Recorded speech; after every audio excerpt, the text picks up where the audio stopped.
Congratulations, you finally made it to 4 p.m. You know what that means. Happy hour. It's time to kick back, relax, and dive into the world of sports with the Young Norvelle Show. Whether you're catching up on the latest scores, analyzing the big plays, or gearing up for tonight's games, we've got you covered. So grab a cold one, settle in, and let's talk sports. Here they are, Patrick Young and Terry Norvelle.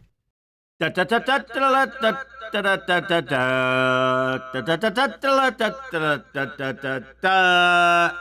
think that is the Kentucky Derby bugle call, if you will. We are a few hours away from the fastest 2 minutes in sports, Kentucky Derby weekend. We're going to have some fun. We got some Kentucky Derby news and notes to get to, some just different fun things around the Kentucky Derby. I had no idea that the Kentucky Derby is the longest running continuous sporting event in our country since like 1875. They've been doing this thing. I want to have some fun today with the Kentucky Derby, news and notes, fun facts around it, and also I want to do some stuff about, have you seen the names of the horses? You got to love the names of the horses. And I'm hearing a little double trouble here. That could be me. Am I screwing something up here, Casey? Let me know. We're getting a little double feedback, but we will persevere. A lot to get to today. I want to have some fun with the Kentucky Derby. And I don't know this for a fact, but the fastest 2 minutes in sports, I think that also translates to the gambling sites now, the new gambling sites, particularly the gambling site here, the state of Florida only has one gambling site. I think your gambling people, they must absolutely love the Kentucky Derby. You talk about losing a bunch of money in 2 minutes. It's not like when you bet on a baseball game or you bet on a football game or you bet on a basketball game. You know what? They know the gambling sites, and in this case, Hard Rock, they know they're going to get their money because they're going to win most of it. They're going to win. But they at least have to wait 3.5, 4 hours. This Kentucky Derby must be the best gambling site thing in the world. They're going to get your money in 2 minutes because, let's face it, you don't know what you're betting. I don't know what I'm betting. We're throwing a dart on a board, but we're giving our money away. We'll talk about it. Some great names, some absolutely great names this year and every year in and around the Kentucky Derby. Okay, Jaguar talk today. I want to spend a little time discussing, now that we are a week, 8, 9, 10 days away from the draft. I think the euphoria has gone away. Let's talk Jaguar draft, Jaguar roster, Jaguar team going into 2025 season. Euphoria versus reality. We've got a couple, 2 or 3 national sites I want to reference that they do a pretty good job, I think, of looking at the Jaguar roster and the upcoming season from 3,000 miles away looking, not local media. And you know how I pick on our local media. My colleagues, I know them all, I love them all, but my God, as I've called it for years, the local fluffy Jaguar media. They're at it again. That's why I want to back up about 3,000 feet from above and look at the euphoria now. The draft is over. The draft euphoria. We know who the Jaguars have drafted. We know how awesome it was that they made a huge move to get Travis Hunter. We get all that. We get all the dynamic player that we think he's going to be. Maybe he is, maybe he isn't. But there's still an entire franchise and an entire roster to look at. And I think it's a better look from the national side than the local side, because I think the local media falls every year leaning, and I think the local media also sets up the local fan for a fall, because I think the local media is fluffy and they always err on the side of the Jaguars. I don't think they look at objectively. So anyway, we'll look at that. I've got some stuff, a CBS Sports ranking of AFC franchises and how they stack up against each other going into the season. And there's a very interesting article I want to get to about this topic with regard to the Jaguars and where they're at now, reality, not euphoria after the draft, but reality.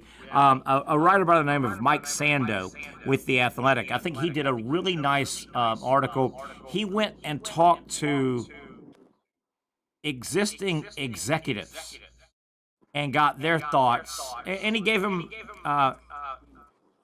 he let them be anonymous. And I get a lot of people don't like that kind of stuff, but I don't think this guy Mike Sando would be just pulling any punches. He went to a bunch of executives and had them look at these franchises, what they are, what they were coming into the draft, what they were during the draft, coming out of the draft.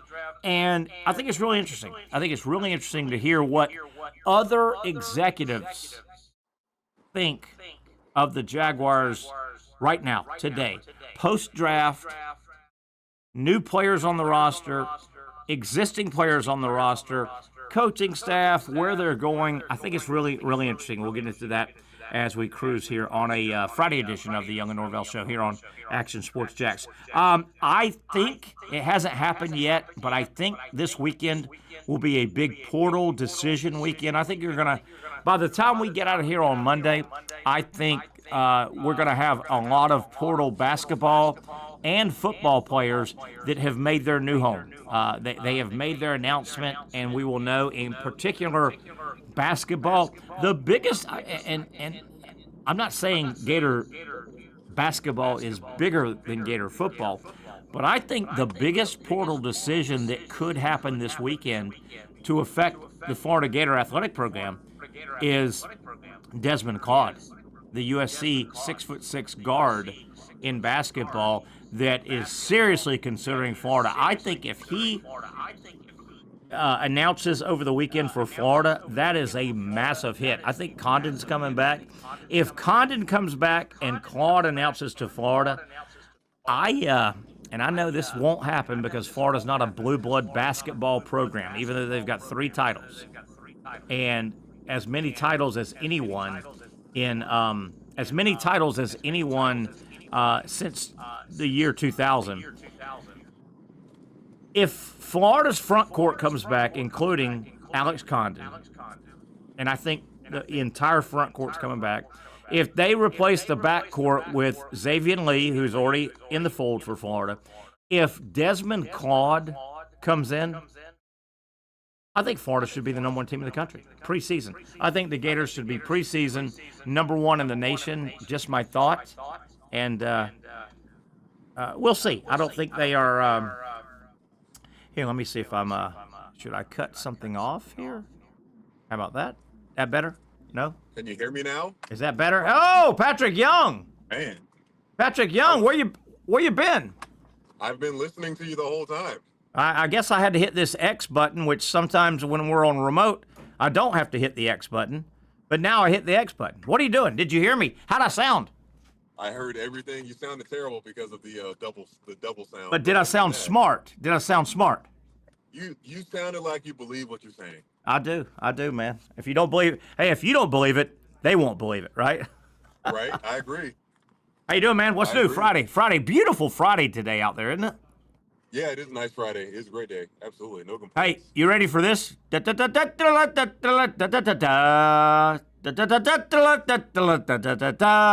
that is? Kentucky Derby, baby. Kentucky Derby. Have you seen some of the names of these horses? It's great, man. Just great. I saw one. His name was like journalism. Yes. And that's pretty normal. Yes. It's weird, but in comparison to other names you've heard in the past, that's pretty normal. I don't really get some of the names, but I love them. Okay, I've noted a few of the names. There's like 20 horses in this thing, right? You've had a couple scratches. Rodriguez has been scratched. Sorry about that, Rodriguez. And Grande has been scratched. Sorry about that, Grande. All right, Patrick, here we go. In order of my favorite names. I'm not going to go over all 20 names, but number 1, you got to love Flying Mohawk. Flying Mohawk. You got to love that, right? Flying Mohawk. Right? Okay. No, I don't love it that much. And you know, I see it. And you know, it comes from, if you watch these horses tomorrow, when they're heading to the starting gate, I guess, horses have that mane, right? They have that mohawk mane. Most of them will get it braided as to make it more aerodynamic. So it's a flying mohawk, Patrick. Flying mohawk. You don't like it? Nah, I don't really like it. How about Render Judgment? One of the horses is called Render Judgment. Don't render judgment on me. I like that one. I'm a fan of that one. That's a good one. I like that. All right, here's another one. I noted about 7 or 8 down. Here's another one I thought was pretty cool. There's a horse tomorrow in the Kentucky Derby. His name is American Promise. It sounds like a campaign slogan, doesn't it? American Promise. Patrick Young. Like it could be like a nickname for a wrestler. Maybe. Look at here, coming in the ring is Terry, the American Promise. Yes. Hey, if you vote for me, the American Promise will prosper. Right? It sounds like a slogan. All right. There's a horse tomorrow in the Derby with the name Admire Daytona. I don't know what it means. I don't know where it comes. Admire. I think Daytona's kind of dirty, isn't it? Ugh. Yeah. Ugh. Sorry, Daytona listeners, but it's been said that Daytona is the armpit of Florida. Yes, I agree.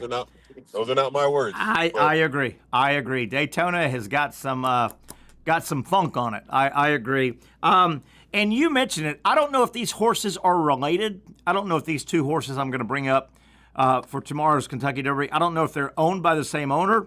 You've got a horse tomorrow named Publisher, and then you have a horse tomorrow named Journalism. Pat, do you know anything about? I have no idea. What's the deal with those names? No, I don't know anything about that. That's pretty cool, though. Yes. I'm a fan. Yes, I am too. All right, here's the last one. I noted some of the names of the Kentucky Derby horses coming up tomorrow, and this is, I think, the coolest name out there.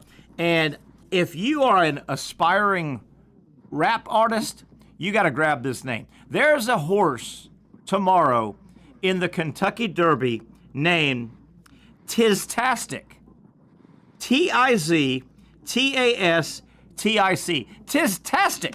Dude, that's a great name, isn't it? That's a rapper. That's a great name. Tiztastic. Ladies and gentlemen, on Tiztastic. Now coming on Tiztastic in the building. Yes, now coming on stage, Tiztastic. I want him to win. I want Tiztastic to win. Hey, do you throw any money on the Kentucky Derby? Not at all. I've never cared. Hey, don't you believe though that if you are Hard Rock, right? Hard Rock, which is the only one you can bet in the state of Florida, they must be loving life because this is the quickest 2 minutes in sports, right? The fastest 2 minutes in sports. It has always been known as the Kentucky Derby, right? It takes about 2 minutes to run the race. If you're a gambling site, that is also your best friend, right? You're going to make so much money in 2 minutes because people don't know what the hell they're doing on betting, right? And it's not a 4-hour baseball game or a 3.5-hour football game or a 2.5-hour basketball. Dude, they're going to rake in so much money in 2 freaking minutes, Patrick. 2 minutes. It's a beautiful thing, isn't it? And I guess if you're in that business, man. I don't know. Yeah, I mean, it's kind of crazy. You think about like all that money just being changed and like those, how many transactions as soon as that determination is.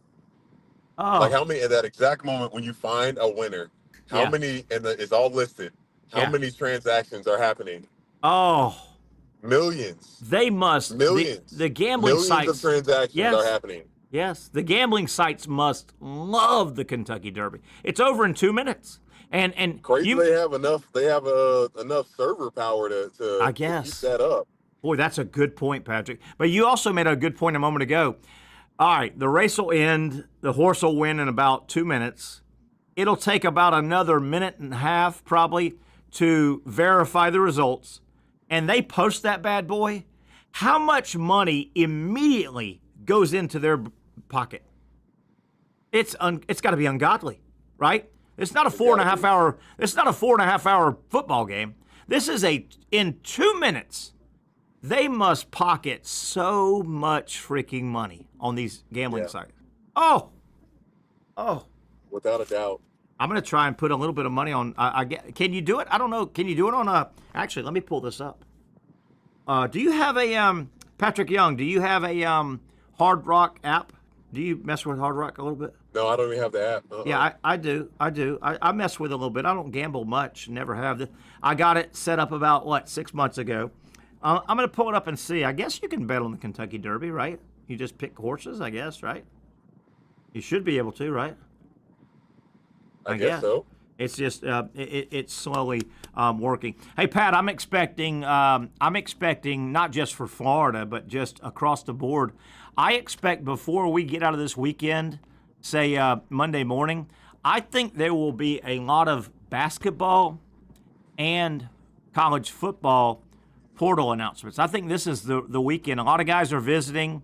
And, you kind of want to know, basketball or football, you kind of want to know where you're going because you might want to get to campus here in the next couple of weeks, right? Right. You're absolutely right, yeah. Yeah, wouldn't you think? All right, let me see if I can, guess it would be under horse racing, or is it special? I don't know. I don't know. You think it will pop up right there? You think yeah, that's the biggest thing? You think it would be right there? Yeah, you would think. So some of you folks, popular bets, okay, baseball. I don't see it on my page, but maybe I'm just not real good. So some of you folks may know how to do the Hard Rock Bet site, and you may know where it's at. I see a lot of baseball. I don't know. Well, maybe because it's not until tomorrow. Maybe it's not on there right now. I don't know. That doesn't make sense. Yeah, I agree. But all be on there. sport. I'm hitting all sports, and I thought I would see maybe horse racing. Let me see. I don't cycling. I see darts. You can gamble on darts. You can gamble on UFL, golf. They got darts. Darts. UFL. Can you imagine? Handball. You can gamble on handball. National handball, I guess. Yeah. I don't know. Hockey, playoffs, obviously. NIIHF World. I don't know what that is. Oh, you can gamble, Patrick, on highlight. Would you like to put some money on highlight? Do you know anything about highlight players? I don't know. What is that? Highlight is where you got the big thing on your wrist and you throw it against the wall. It's like handball, but it's highlight, and the ball goes really fast. But it's got that cupped, that kind of curved thing? Yes, huh. yes. You can gamble on the World Highlight League if you know anything about that. Bare Knuckle FC, I don't know what that FC is, but bare knuckle fighting, motor racing. Patrick, if you know a lot about rugby, you can gamble on some rugby right now. European rugby, snooker. Patrick, if you want to do some snooker gambling, you can do that now. God, those guys never miss. God almighty. Soccer. You ever watch snooker? No, Start is to that? finish? Do they have the red and white? balls. Yeah.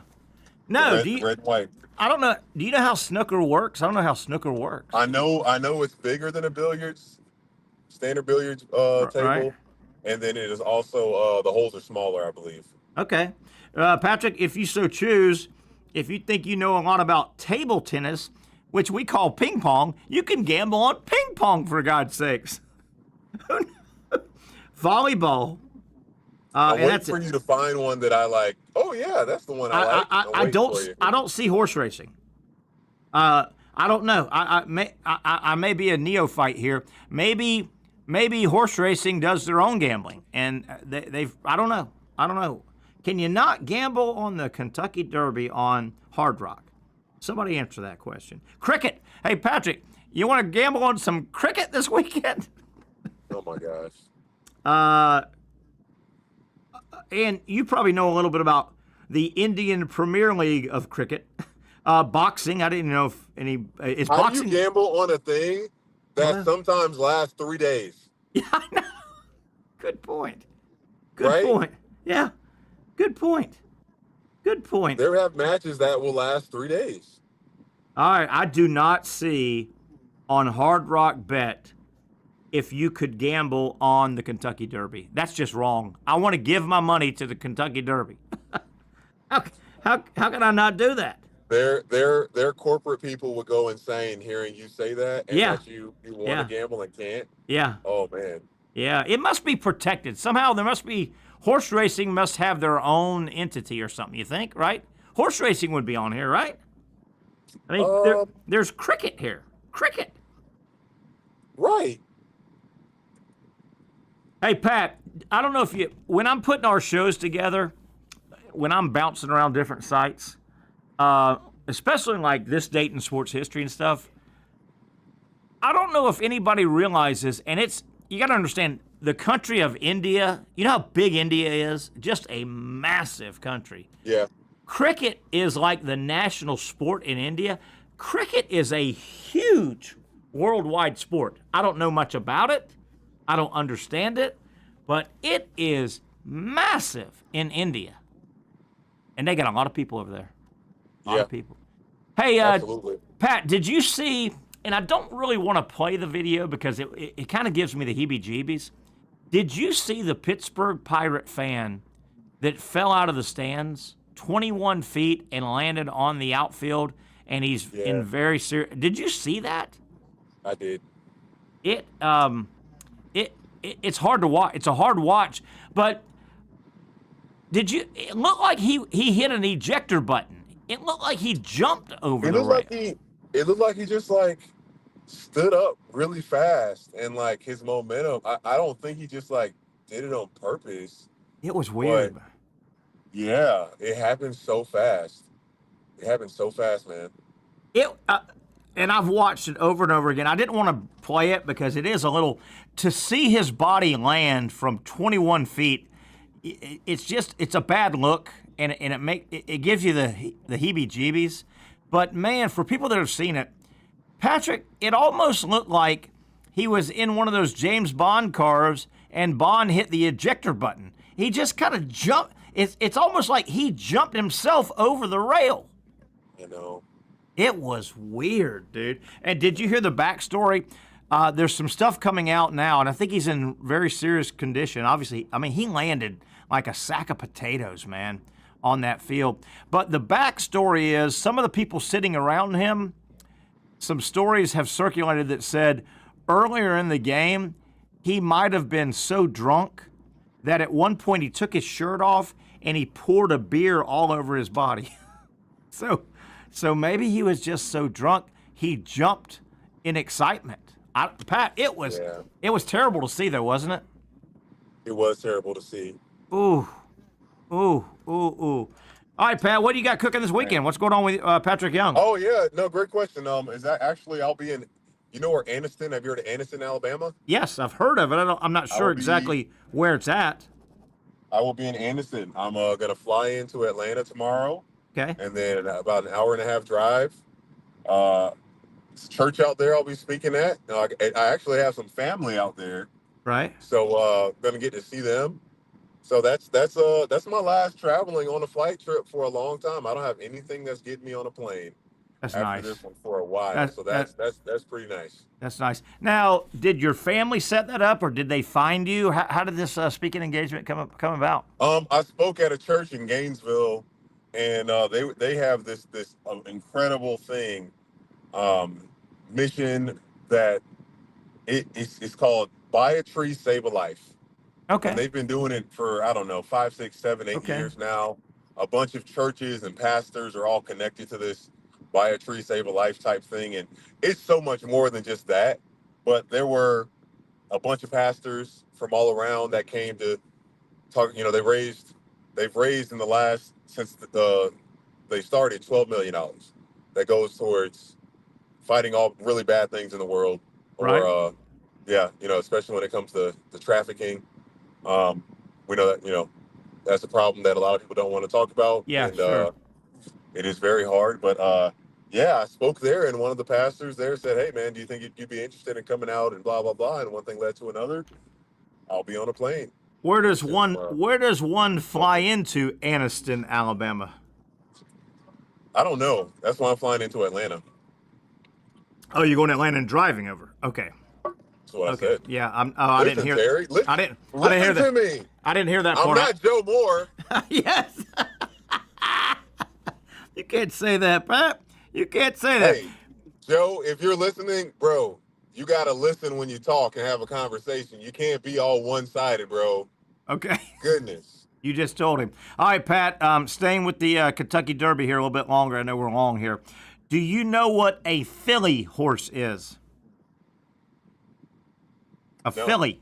Yeah, you've heard that. Well, the filly one or whatever. That's a female horse. A filly is a female horse. Okay. Do you know what a gelding is? Does it matter about age? I don't know if it matters about age, but Okay. a filly is a female horse, as I've done some research. A gelding, you've heard that around horse racing, right? A gelding. Any idea what a gelding is? Haven't heard that one either. A gelding, I've heard of it, and I had to look it up, and it kind of made me double over a little bit, Patrick. A gelding, as I understand it, is a male horse that has been castrated. Ooh. Man. Well, one thing I did know. One thing I did know Ooh. when it comes to breeding. This is an interesting one. So they have a young horse. Like if there's a female horse that they want to get breeded by one of these championship winning stallions or whatever, they will. I'm trying to remember if it was. I don't think they castrate them, but they might. I know at least they make them wear this thing that prevents them. It's a horse condom. They can't even, not even a horse condom. It prevents them from engaging. To have the female, to have the female horse ready for when the male, the stallion, when he comes. It's a beautiful process, man. Yes. Okay. Yeah. They're creating machines. It's beautiful. It is beautiful. Hey, nature is beautiful. Nature is beautiful. Wildlife and nature is beautiful. Oh, absolutely. Oh, so a gelding. Hey, at the beginning, I go, that's cool. A gelding, a male. Ooh, a male castrated horse is a gelding, from what I understand. Ooh. I don't know if I like that. Yeah. As we break, and I've got some fun facts. We'll get back to the Kentucky Derby. We got some SEC baseball to talk about, Florida baseball, the Jaguars, how the rest of the league looks at the Jaguars now post-draft. I want to get to all of that. But I saw this morning, and I think I agree with this, Patrick, and I want your thoughts. Tomorrow, the Kentucky Derby, the what do they call it? The most exciting 2 minutes in sports. Is that call, if you're the play-by-play guy, is that the hardest call in all of sports? And I think it is. That may be the most difficult. If you're the play-by-play, and they're off, and you've got to call it. Patrick, I think that's the toughest play-by-play sports call in all of sports. I think you're right. I think a lot of play-by-play in different sports, maybe they don't have to practice as much going into the game because they've got a lot of reps. Yeah. But I guarantee you these play-by-play guys, they've probably been putting in about a week and some change of work to, all right, what colors are there? Just so, as things are switching up real quick, what colors are they going to wear so I can associate my... Because how many horses are running? There's 20? There's like 19 or 20, in the race. 19 or 20. Yeah. Yeah. That's tough, man. Patrick, I never gave any thought until I read this article this morning. And if, like you just said, you hit a bunch of it. If you think about it, and they're off, okay, the gate drops and 20 horses take off. You're the track announcer, and they're picking that up on worldwide television also, right? And they're off, right? Off he goes. You've got 20 horses with 20 very unique names, right? I mean, these aren't the Dodgers, the Braves, and the Astros, right? I mean, these aren't the Cowboys, Right. the Reds, right? So this field takes off, and I'm sure they've got some spotters that they work with, but I mean, you've got 2 minutes. These horses are changing position, right? Think about all the positions they change. I never thought about this, Terry. Yeah, That is probably the hardest play-by-play job in existence. I didn't either until I read that, Patrick. Then they take off, and keep in mind, the Preakness, the Kentucky Derby, and the Belmont, just using those races. I mean, you're talking tracks that are 1.75 miles. I think one of them is over 2 miles. So the subjects that you're talking about in your play-by-playing, they get way away from you. You know what? I mean, a football field, it's going to happen in 100 yards. A basketball court, the action's going to happen in 94 feet, right? A baseball, okay, baseball's a little bit bigger. Maybe center field's 400 feet. You're talking, they may go on the backstretch. Patrick, they're about 2 miles away from you, right? 1.5 miles away from you. Yeah. And they're changing positions, and one's nudging ahead and one's falling behind, right? How hard does that have to be? My God. I don't want to say impossible, but these guys, I hope they get paid very well to do it. And you know, I stopped. Good luck finding a replacement, man. No doubt. And you know, when I read this article and I put this on the show today, I said to myself, okay, well, what other sports would be hard? And I don't know anything about hockey, but obviously hockey, it's fast-paced. The players are jumping in and out and they're changing. But you know, you don't necessarily have to say, if you're Patrick Young calling a hockey match, okay, there's a new left winger for the Philadelphia, right? You can just talk, the puck is here, the puck is there. Well, in a horse race that's over in 2.5 minutes, you need to tell everybody watching and listening who's in first, who's in second, it matters, and it's going to end quick. Yeah. God. Does it ever? It matters so much, man. Man, that's got to be a tough call, man. You better be good at what you do to do that. Woo! Ooh, Patrick Young. All right, brother, if you can stick around another segment, we've got some Kentucky Derby news and notes. I want to get to the Jaguar. Now that the draft is over, the euphoria is over, where does the reality set in with the Jaguar roster? The roster, right. is what it is now. I'm going to give you some thoughts from some executives around the league looking at the Jaguars. It's easy to talk about your own franchise, but sometimes it's not easy to be objective. We'll talk about how does the rest of the league look at the Jaguars post-draft. That and a whole lot more. We're off and running, to use a horse term, on a Friday. The Young Norvelle Show continues after this quick timeout on Action Sports Jacks.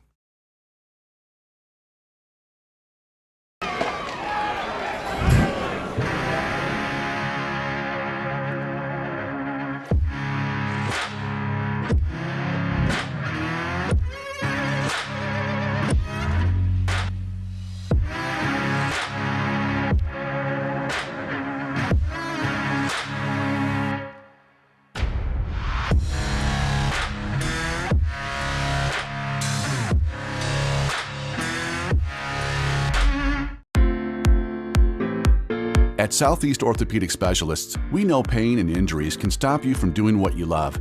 This is why our board-certified orthopedic specialists offer the latest in both non-surgical and surgical treatment options and create a treatment plan tailored to your unique lifestyle and goals. So, whether it is a sports injury or that nagging pain that's keeping you from doing what you love, our team has the right treatment for you. For more information or to schedule an appointment online, visit our website.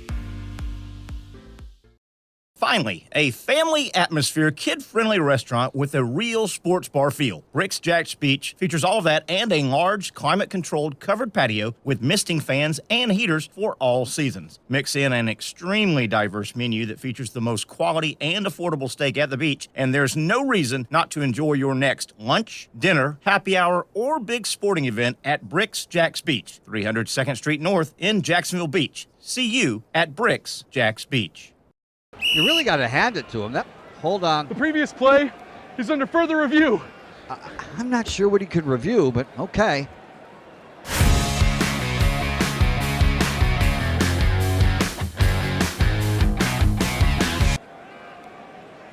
Sure has been a while. Dynamic Hurricane Grill and Wings for the football season. Well, there he is. Oh, what is that? The Action Sports Jax 24/7 network is streaming. I'm Stuart Weber, and I'm here to teach you a nice three-step process on how you can watch all your favorite programming from the Brent and Austin Show every weekday 10 a.m. to 1 p.m. or the Cup Date with me. It's fantastic. We talk NASCAR. It's a great time. Wednesdays at 1 o'clock. All right, first step, easy.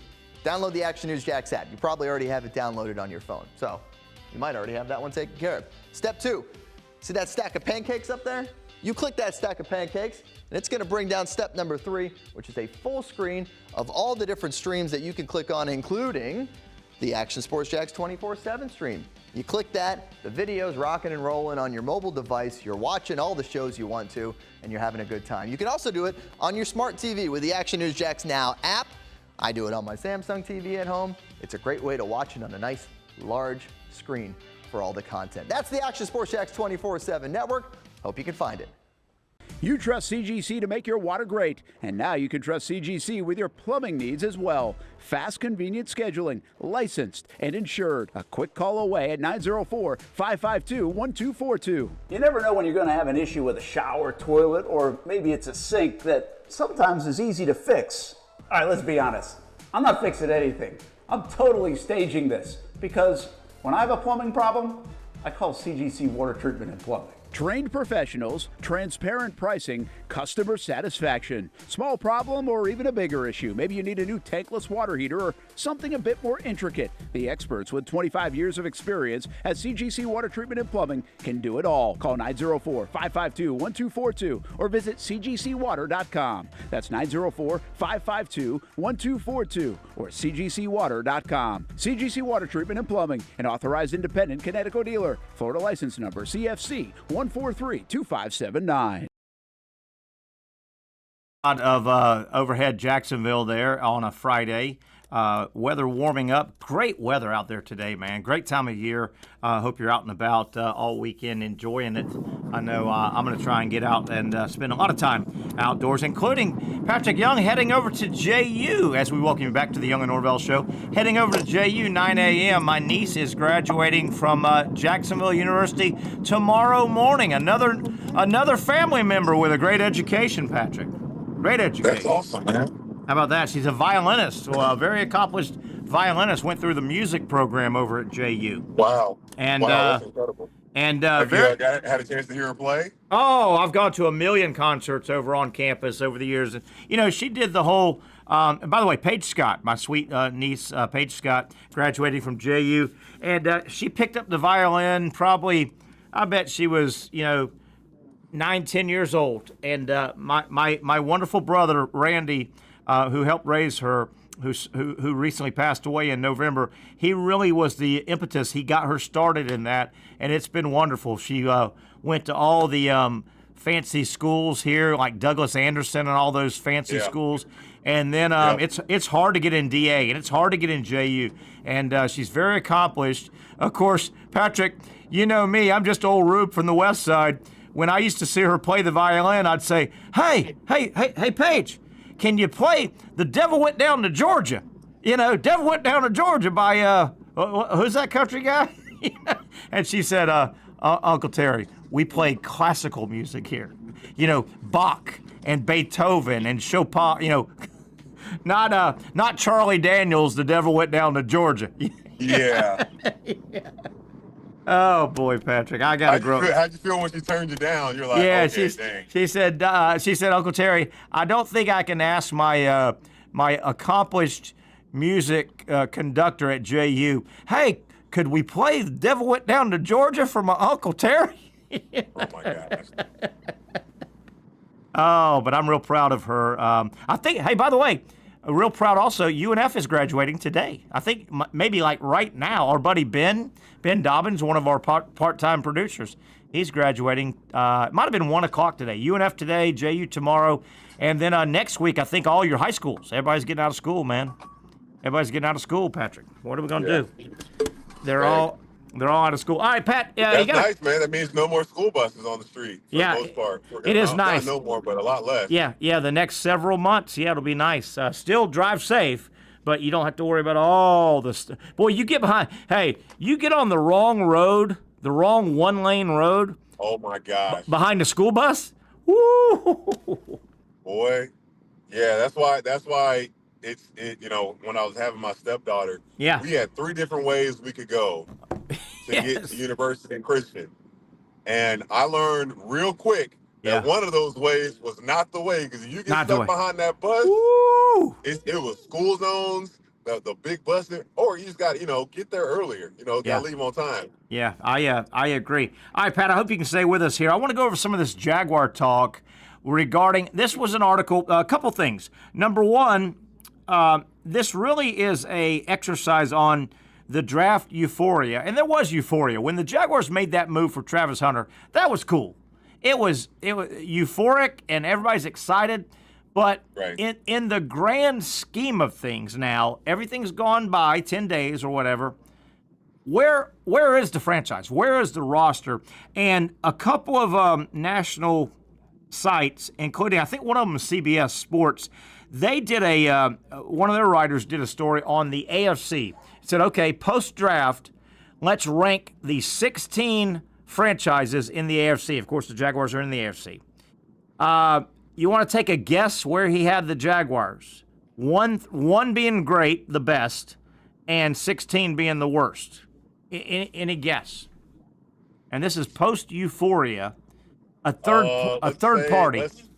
Let's hope number 10. We're number 10. He had him at 14 of 16. That is, and I'm not trying to be Debbie Downer here. I'm just trying to say the Travis Hunter thing, the experiment, it's going to be cool. Even if it hits a home run, there are a lot of problems on this roster. There are a lot of problems. So here's another example. This was from The Athletic today, I was reading. A writer by the name of Mike Sando, I've heard him, and I think he's pretty well respected. So supposedly Patrick Young, he got with anonymous NFL current executives, and he wanted to ask the executives about other franchises, not their own, okay? Give me your, right? So, and he gave them anonymous. They were anonymous. So bear with me. Let me read. Here's Mike Sando talking about what some of the executives in the league have said about the Jacksonville Jaguar roster post-draft. Trading up 3 spots to select wide receiver, cornerback extraordinaire Travis Hunter delivered a player general manager James Gladstone predicted might challenge the boundaries of the game as a two-way talent. It's an exciting prospect. Is it practical? And here's a quote, first quote from a executive looking at the Jaguars after the draft. Quote, I can't name a dual threat guy who played both ways at the level they are drafting him at, one executive said.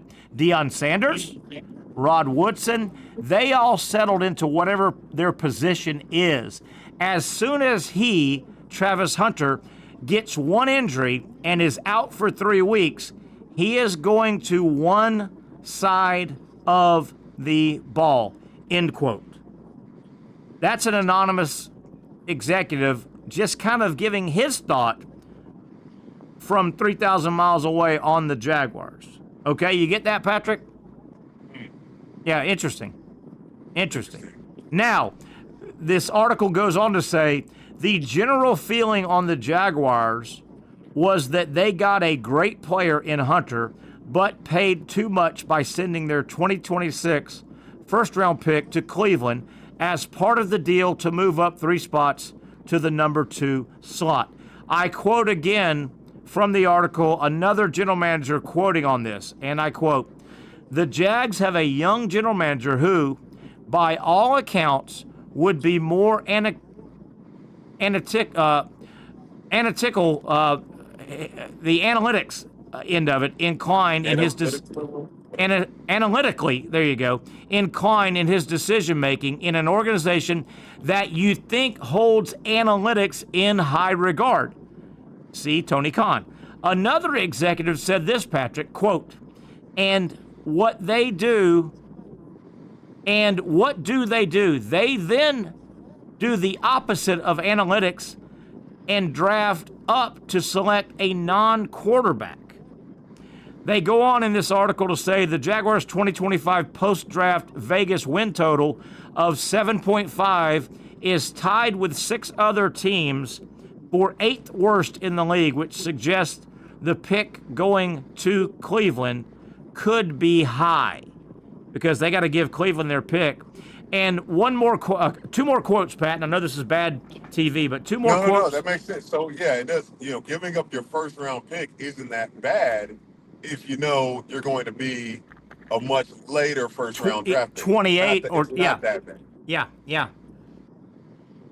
If you know you're going to be a playoff team, pretty much, Yeah, so you're following along. That's what he's saying. He's going, yeah. I also think that they're going to give that pick up next year, and it's going to be a top 10 pick. So, again, another quote. Hunter will really affect the game and will be great for the quarterback, but I would not have paid that much, another executive said.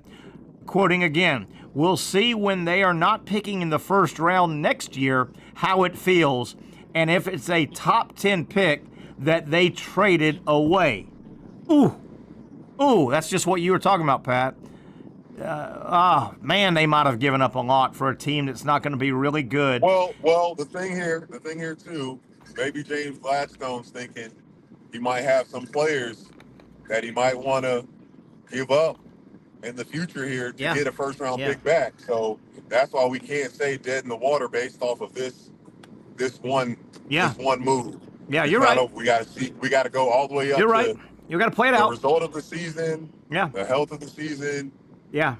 What you're saying here now, and see what decisions are being made. I just really can't wait. Got to play it out. How I agree. analytically heavy is James Gladstone? Yeah. Gonna want Liam Cohen to be? Yeah. Because Dougie P seemed to be so on that side, and don't get me wrong, I do appreciate and love that teams are a lot more willing to go for it on 3rd and 4th down. Yeah. But I think conservatively, if the Jags would have just played, all right, we don't got it yet, I think they stay in some games a little bit long. Just off of that. Yeah. Just off of that, Terry. Yeah. I'm with you. Before I'm going to read one more quote here from this article from an anonymous executive. But staying with what you just said, I'm just going to throw what I don't know how long. What do you think? 10 years, maybe? The last 10 years, analytics have really jumped into the NFL. Teams are going for it on 4th down, and they're doing different things. I will say this. In my viewing of the new analytics jumping into NFL football, I still think if we somehow could grade every against-the-grain decision that analytics made a coach make game day, I still think the old-school way, you know what, you don't go for it on 4th and 1 from your... I still think the old way would have won out if you could grade every single decision that could have gone analytically or old school.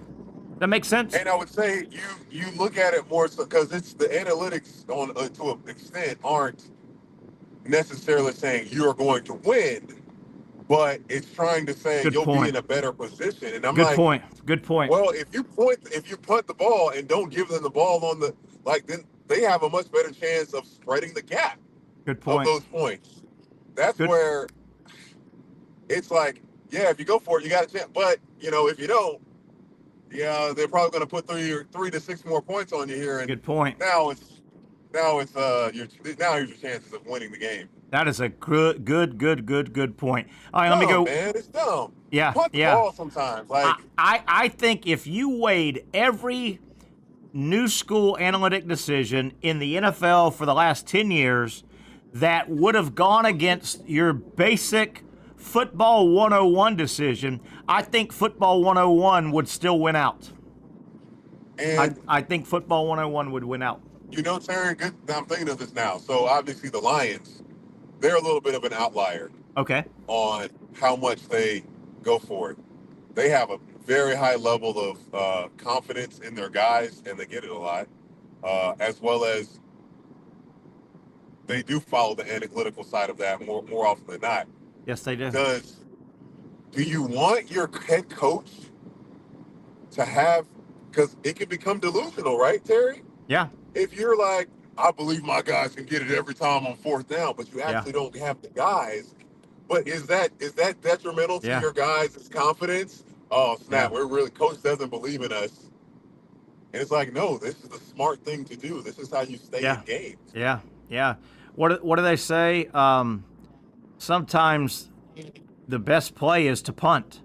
You know, sometimes changing the field position and so. All right, let me read. When you have Logan Cook, he's a great punter. Yeah, it really is. Let me read one more excerpt from this article about executives looking at the Jaguars in terms of post-draft euphoria and reality of the franchise and the roster. The Jaguars later this year added 2 2026 third-round picks from Detroit, giving them welcome firepower next year in absence of their own first-round pick. And the executive goes on to say, and I quote, "They had to feel really good about their roster to give up 2 high picks and next year's number 1 pick," an executive said. "But is Trevor Lawrence the guy? What happens if he suffers his 3rd concussion in 3 years? Everybody makes those trades thinking they'll be 25 or later, but it seems short-sighted," meaning they might be giving up another 8th round pick, 8th pick overall, 6th pick overall, 4th pick overall. I don't know, Patrick. This wasn't the most flattering article about the Jaguars, where they're at right now. This guy, did he do this for every team? Yes. Oh, man. Yes. That's so interesting. I got to read all of those. Yes, this was from The Athletic for people. This is incredible. Yeah, it's interesting. And you know, the first thing a lot of people say, well, wait a minute, why don't you put names next to the executives? Well, they wouldn't talk to you then. And I trust this guy. I've heard this guy's name. Let me get back to the top of the article. It's from the Athletic. Executives' unfiltered thoughts on NFL draft for every AFC team.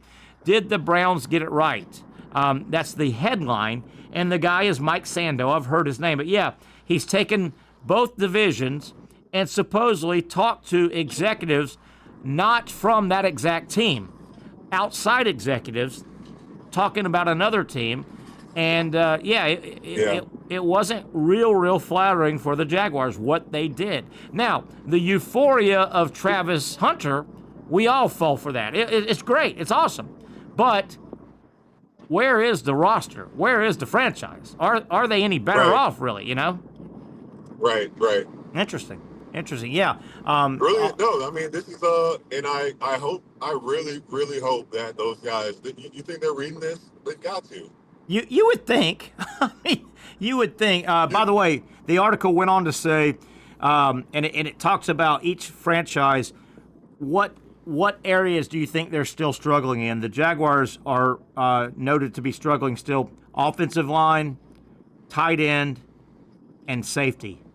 I think defensive interior line is one of them as well. Myself. I think there's and I think you'll agree with this. You see the biggest jump in guys early in their career, and I think we got a few guys between their 1st and 4th year that have that biggest. Just trying to be optimist. I'm trying to be the optimist here for the team because they need to use this as fuel. I hope all the players are watching this, or not watching this, but read this and see what people are thinking about the franchise and where it's at, because that's so much ammunition for these guys to have the motivation to prove everybody wrong. They need that. They need some type of spark. And have that us against the world type mindset. I know that's not everything, because sometimes you just got guys that are in teams that are just going to be better than you. But I just hope Trevor absolutely knows everything that he needs to do to become better next year. Not to become better.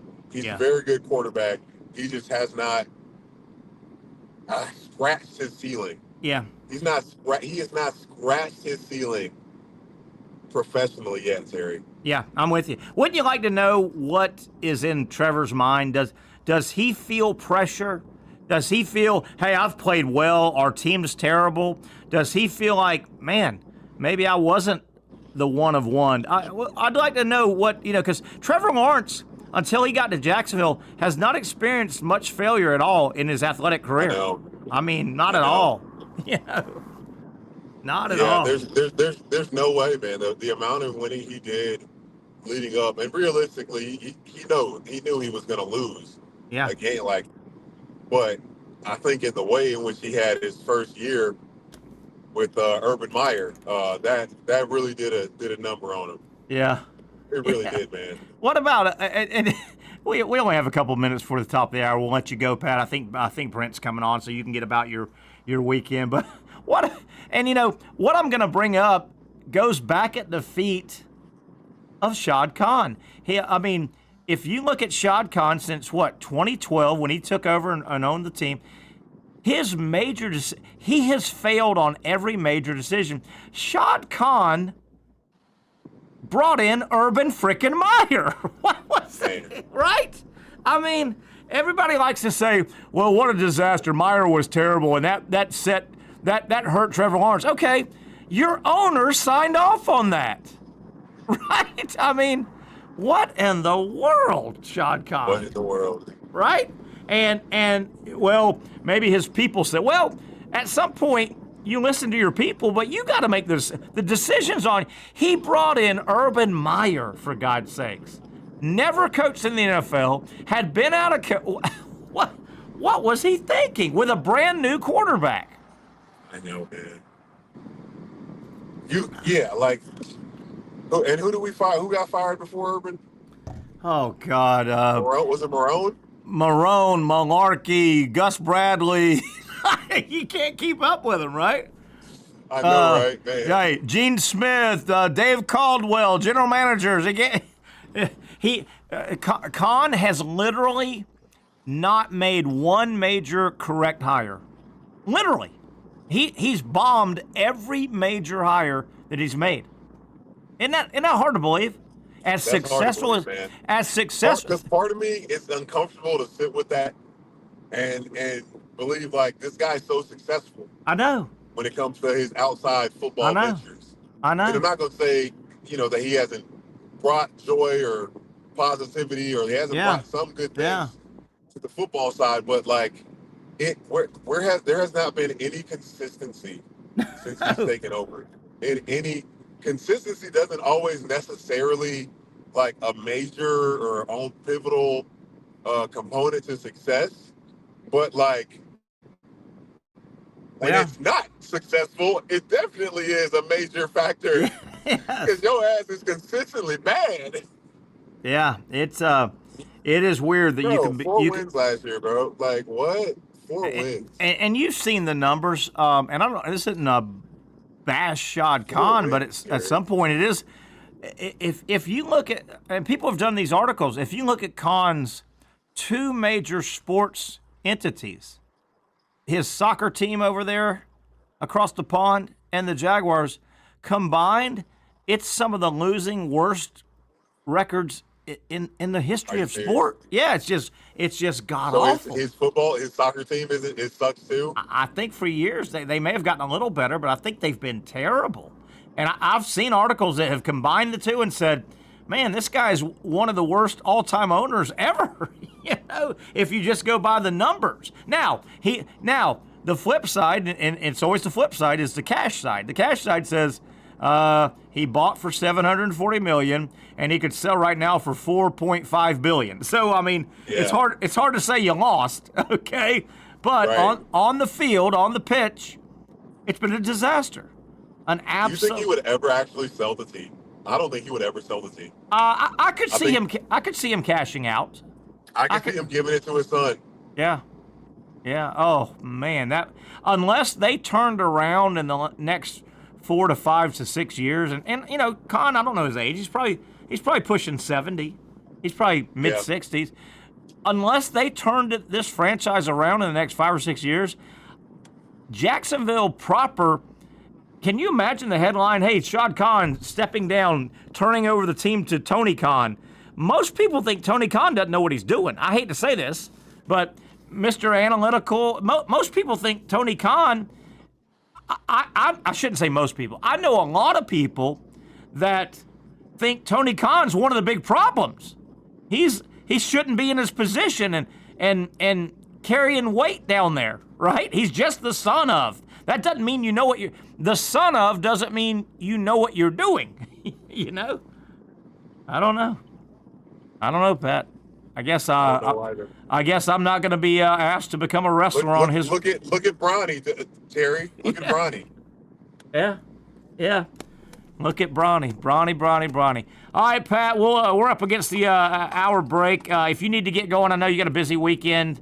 I think we've got Brent Beard coming on. We got some other stuff to get into. Good stuff. 1 down, 1 hour to go. Friday edition, the Young and Norvelle Show, continuing here on Action Sports Jacks.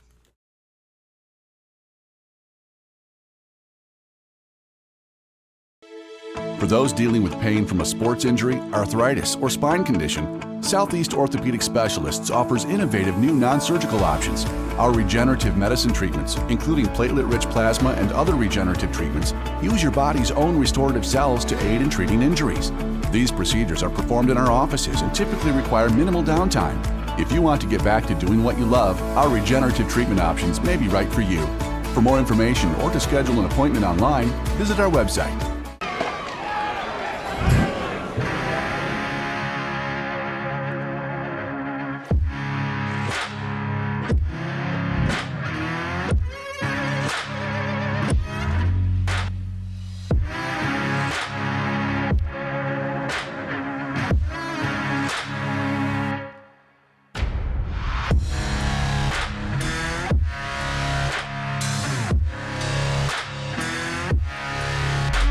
Finally, a family atmosphere, kid-friendly restaurant with a real sports bar feel. Bricks Jack's Beach features all of that and a large, climate-controlled covered patio with misting fans and heaters for all seasons. Mix in an extremely diverse menu that features the most quality and affordable steak at the beach, and there's no reason not to enjoy your next lunch, dinner, happy hour, or big sporting event at Bricks Jack's Beach, 300 2nd Street North in Jacksonville Beach. See you at Bricks Jack's Beach. You really got to hand it to him. Hold on. The previous play is under further review. I'm not sure what he could review, but okay.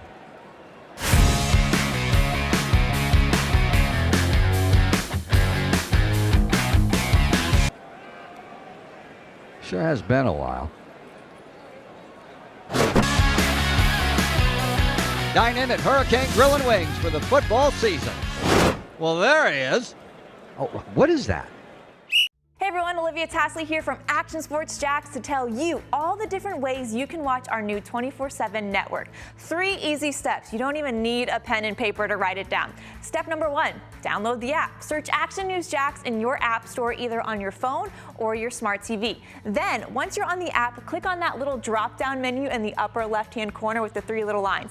That'll show you these options, and boom, right here, click Action Sports Jacks 24/7, and you will be brought to our continuous stream channel. That app can be accessed through all these different platforms, whether you have Roku, Fire TV, Smart TV, Apple TV, or Google TV. You can find our app. Now, if you don't have access to the app, don't worry, we still got you covered. We're across all social media platforms from Facebook, Instagram, X, YouTube, Twitch. We have a podcast channel. Plus, check out our short reels on our TikTok. Action Sports Jacks 24/7. It's on all the time and everywhere.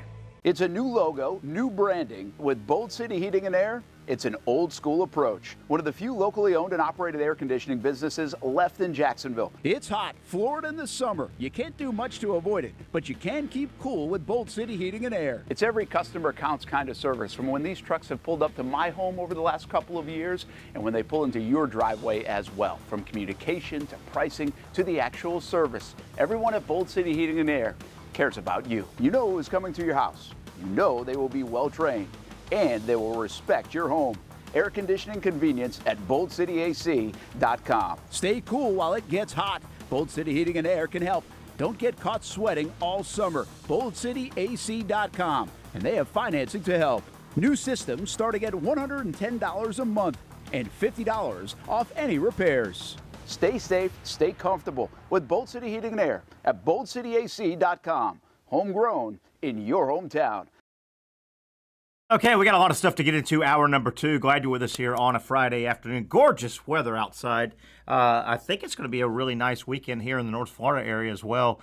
We're still fighting to keep the hot away, but it's coming. You know it is. But, man, it's been nice. Boy, it was a good, cool night last night and this morning, letting my dog out. Welcome back, Terry Norvelle. I want to thank Patrick Young for joining us during the first hour. We hope to hear from Brent Beard here momentarily. And a lot of stuff to kind of set up the weekend. I think it's going to be a big college basketball and football portal weekend. I think the portals have closed in both sports, but now guys have taken their visits and kind of recruiting trips, and I think we'll have a lot of action before we get back on the air on Monday. I don't think. Do we have Brent on now? I don't think he's on now. He is. He's on. He is on right now. Brent Beard, how the heck are you? Well, I'm doing okay. To your point, the Griffin kid who played at Alabama that went to Kansas has just transferred to the A&M. Okay. So he's going to Texas A&M. Buckyball is doing well at A&M, and they're recruiting. And that's basketball. That's basketball. That's right. And basketball. And yes. I don't want to say they're great, but I think everybody loves Buzz Williams. Buzz Williams did good. He's a good basketball coach. Every stop he's successful. Marquette and A&M. He went over to Maryland, which is a basketball school, and I hate to lose him out of the SEC. Agree. But you have talked a lot about this buckyball guy from Samford. He plays a fun style. Talk about him real quick. He does. They're very disciplined. They can drive you crazy in a tournament game. Because of that, they run a very unique style. It's one of those teams you don't want to play because they know what they're doing offensively and defensively in the system, and they usually have a lot of juniors and seniors. And teams like that are nightmares to play. Yeah. And so he's going to be he's an up and coming new coach coming in. I hated to lose. I'm an SEC guy. You're an SEC. I hated to lose Buzz Williams. Yes, I agree. He's one of the reasons the league's gotten really good in basketball. But I understand going to Maryland. Maryland, basketball first. Texas A&M will always be football first. I understand, but I hated to lose him. Brent, before we get to some other stuff, I want to, obviously tomorrow's the Kentucky Derby. It's a lot of fun, 2 minutes, and I've got a bunch of news and notes here. I won't bore you with a bunch of them, but here's a list I've got, just facts and figures. So get this, okay? The horse that wins tomorrow, okay? And they're off, right? And 20 of them take off. And tomorrow they'll run roughly 2 miles, and they will. Here, from the horse's perspective, they're going to get swatted with a whip, right? The jockey. Number one, there's a guy on your back. Okay. Yeah. You're asked, if you're the horse, go run as fast as you can, 2 miles. We're going to put a little guy on your back. He's got a whip. He's going to pop you in the quarter section, right?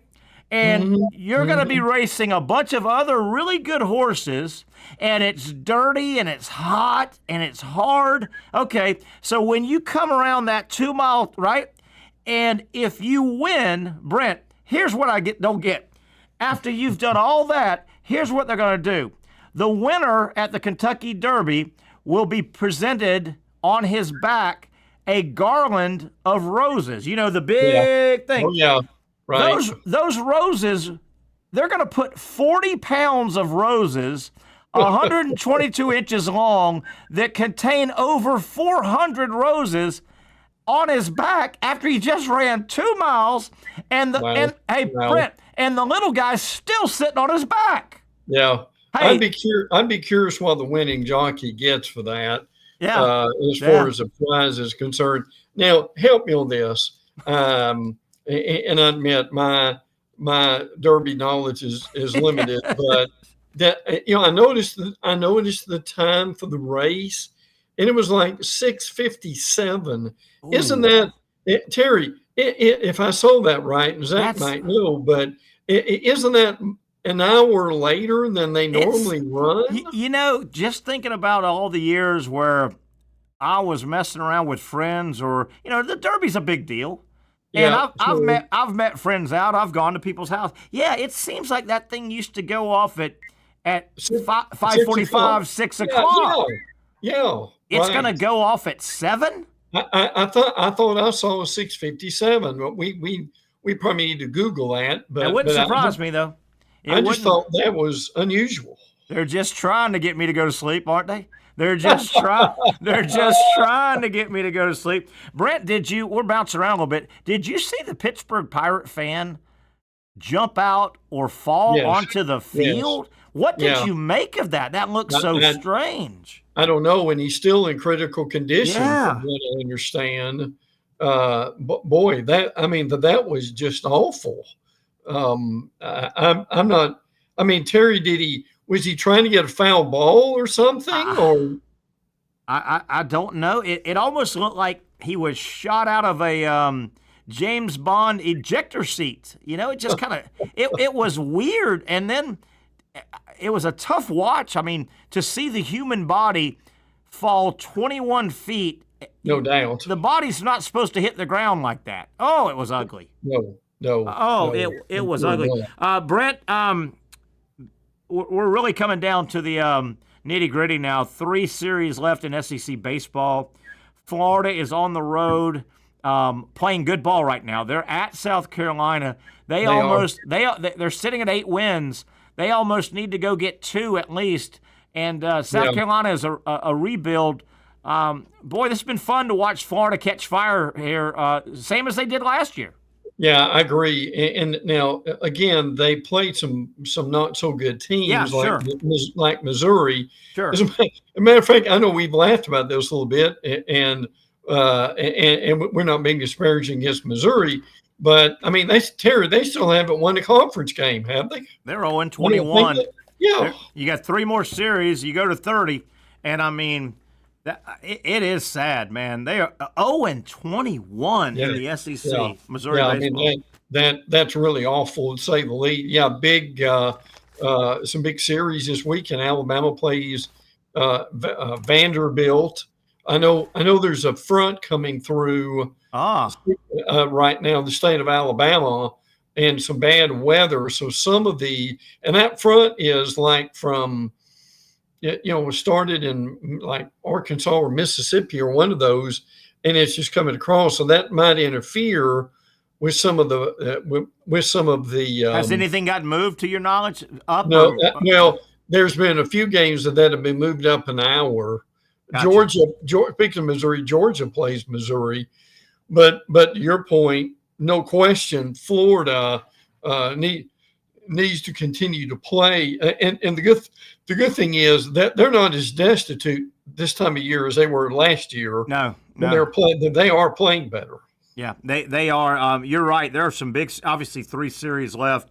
Probably the biggest in the SEC. Texas is at Arkansas. Texas has a damn 5-game lead over Arkansas LSU. 5 games. If anybody's going to reel in Texas, Arkansas really needs to go get 2 of 3. Florida then goes to Texas. So Arkansas and Florida are being rooted on by the rest of the conference. It is impressive what Texas has done, football and baseball. Well, in Texas right now is 19-3. Now get this. You've got in the conference, Arkansas is 15-7. Yeah. LSU's 14-7. Tennessee's 13-8. And Alabama, Georgia, Ole Miss, Vanderbilt are all 12-9. Whew. I mean, Terry, all the you've got what is that? The top 7 top 7 teams are within maybe a weekend sweep of going from the middle of the pack to the upper echelon of the league. And it looks like another 6 or 7 regional sites will be in SEC cities. There's 16 regional sites, and you got to believe 6 or 7 are going to be. I mean, obviously, Texas is going to get one, Arkansas is going to get one, LSU is going to get one, Tennessee is going to get one, on and on and on and on. You mentioned Missouri, and I've got an asterisk.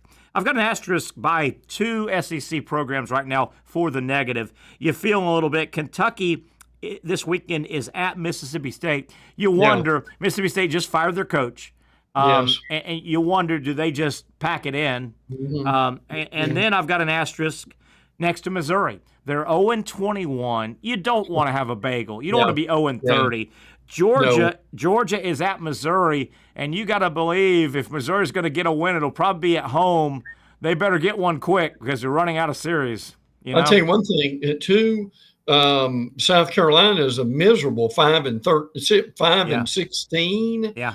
So, I mean, that's got to give Florida some hope. But now here's the thing, Terry, if they could get – if Florida could sweep that series, they'd be a lot closer to 500, and that wouldn't hurt a bit. No, and there's some things working in Florida's favor this weekend, tonight, Saturday, and Sunday in Columbia. A lot of people may not know South Carolina fired their coach last year. So they're on a brand new coach, and they have got great baseball history. They won back-to-back titles under Ray Tanner, 12 years ago, whenever it was. South Carolina plays good baseball, but they've been scuffling. Mark Kingston got fired. They brought in Paul Maneri, and you'll know that name. Paul Maneri, by way of LSU national title, so Paul Maneri, an older coach, but he knows what he's doing. Now, he inherited probably a bad roster, and I saw this week that their big power hitter, South Carolina, Petrie, looks like he's out for the series. So things are really stacking up for Florida. They've got to get this. They really need 2, but this is one you could go get. If you don't get ambushed somewhere, Florida's got a chance of getting 3 on the road, I think.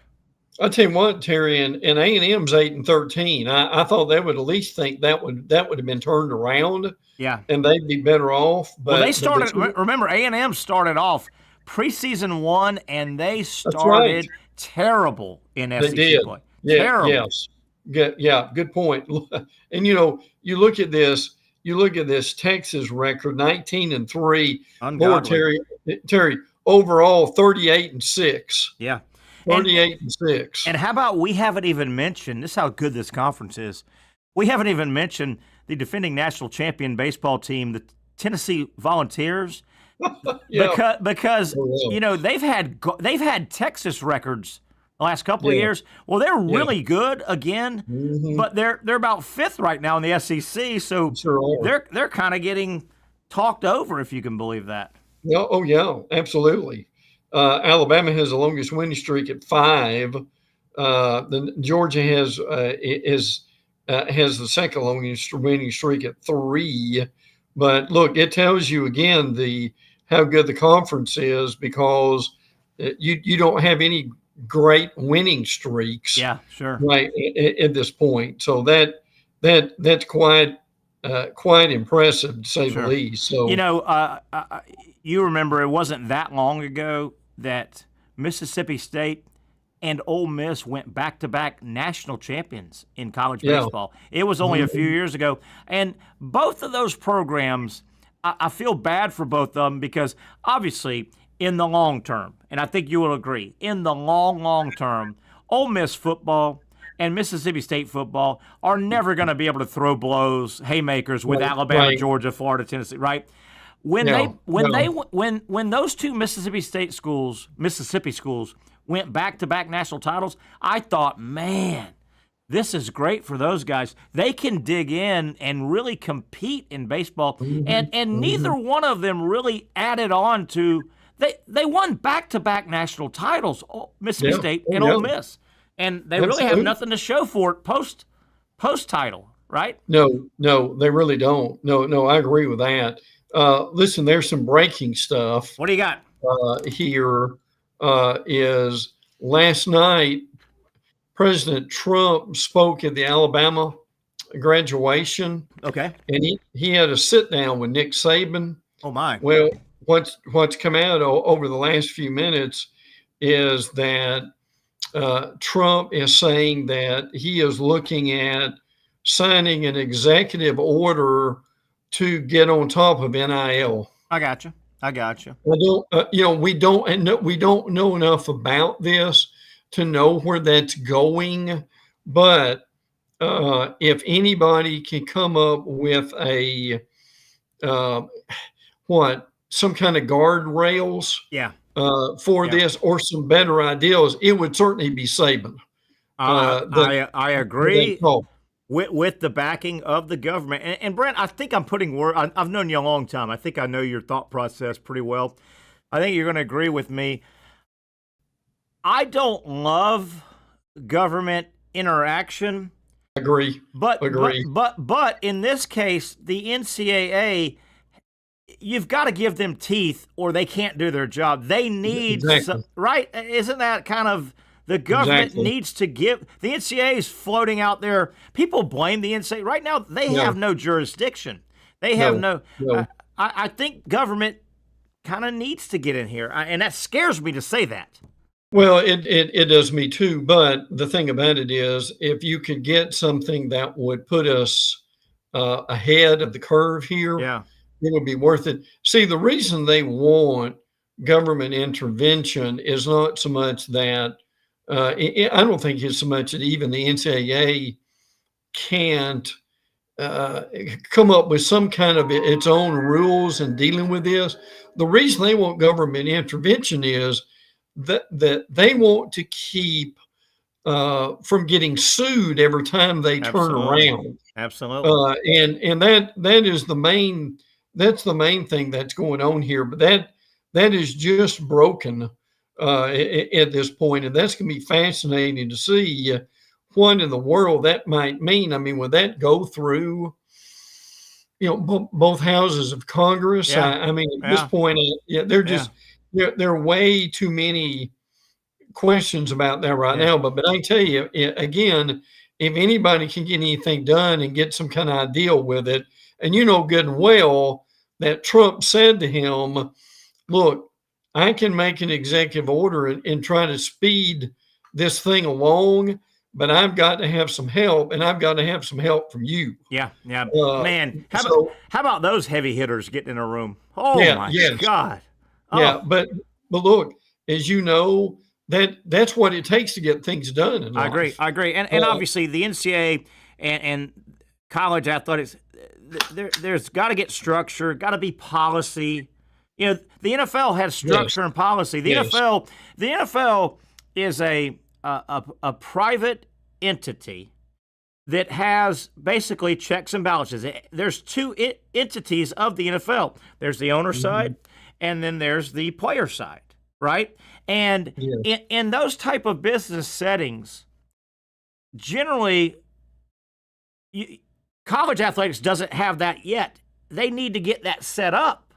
They've got to have the owner side, which would be the universities, and they've got to have the player side, the athletes, right?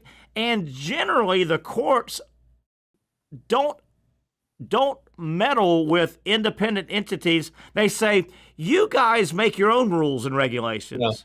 And occasionally, right now, there's no structure. I hate government getting involved, but I like the fact that they can at least, you got to put they need a template, and with teeth, and I like it. The other thing you said something very apropos. I think you can't just get sued every other Tuesday, right? Absolutely not. And you know what the lawsuit will hold over the head?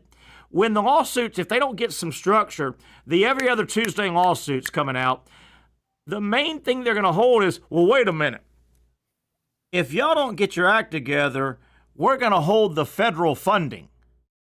And these universities get annually a ton of federal funding. Sure, they do. And that's what they'll use that over their heads. Hey, if y'all don't do it right, we're going to sue and we're going to keep you from getting federal funding. Federal funding is huge. I like it, Brent. I like it. I do too. Well, look, there are several things coming together here almost at one time.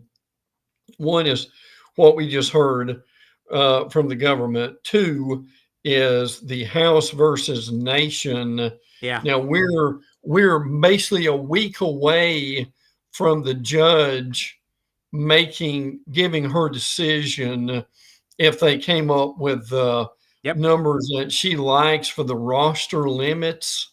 So, and we don't know exactly what that's going to be. And the other thing that's going on, the third thing here, is the College Football Playoff Committee that is meeting and deciding what the future of this thing is going to be.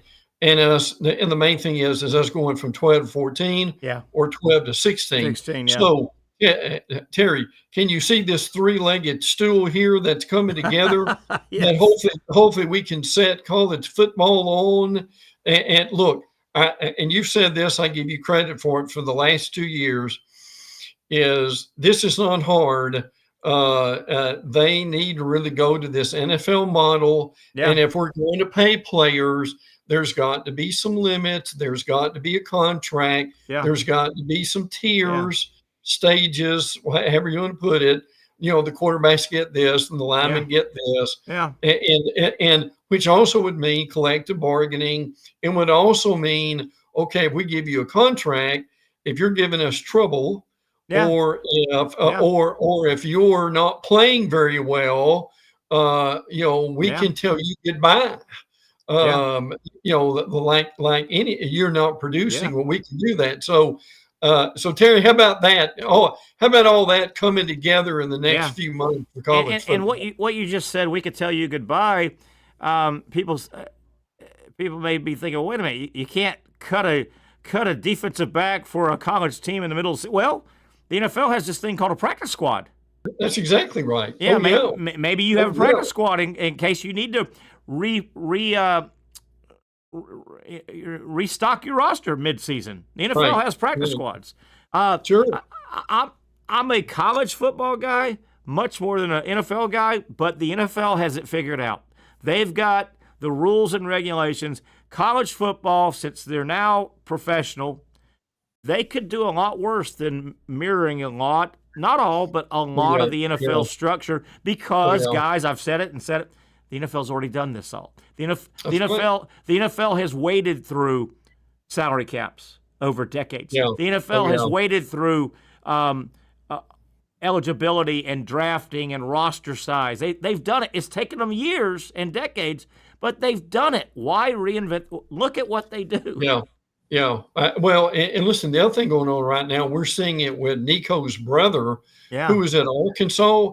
Listen, Arkansas is they're fighting. Hey, Terry, remind me his name, the famous attorney that's Mars. Isn't it Thomas Mars? I think so. Arkansas has hired Mars to go get that money back. From Nico's little brother. I mean, it's only like it's $200,000. That may not sound like for an entity like a college or a pro team. That's not a whole lot of money. But the thing we're seeing here is, I mean, you think about the ramifications of this, and I don't want to get in the weeds of this too much, but Terry, if they get that money back somehow and that money may be long gone and long spent, but if they get that money back and they prove they can do that, what in the world will that do to NIL? And guys, maybe, shall we say, walking the straight and narrow. And actually giving a much better performance than Nico did his last few weeks. Well, in the legal world, what you just described can be summed up by one word: precedent. Precedent. If they're able to go get money back, that sets a precedent. Sure, it would. I think a good precedent. Hey, and you walked into this, but you said a moment ago, and I wrote it down. You said something about weeds. Yes. You said weeds. Okay. That I was going to. You've got to have some kind of protection. You can't just hand money and let people just walk away.